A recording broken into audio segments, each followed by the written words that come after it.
There is a gap in the labour market, and it has been globally acknowledged that skill acquisition is a potential solution to closing down these gaps. But what developed countries did is to isolate skill acquisition programs and keep them as separate courses so that students can subscribe into them optionally and use the skills to complement the basic skills they learned in their tertiary studies. This is the most applicable mechanism and the best option for Nigeria.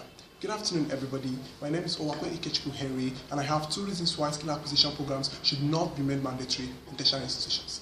Firstly, tertiary courses in themselves are inherently robust, sophisticated, wholesome, and require complete attention.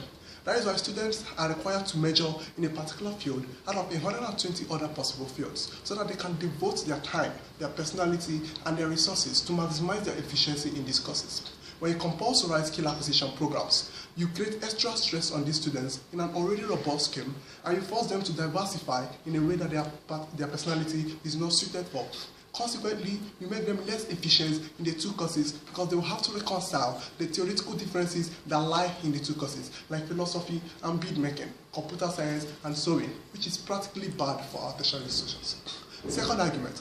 Tertiary institutions will have to be beefed up with the necessary contraptions and mechanisms in order to standardize the acquisition scheme.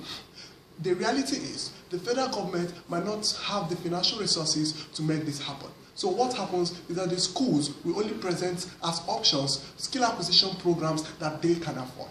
The problem there is students will still opt into skill acquisition programs that they can't necessarily compete in, but they opt just for themselves because they were options presented by their schools. So they will still become less efficient and comparatively less able to take up jobs than people that go to top schools, which is problematic.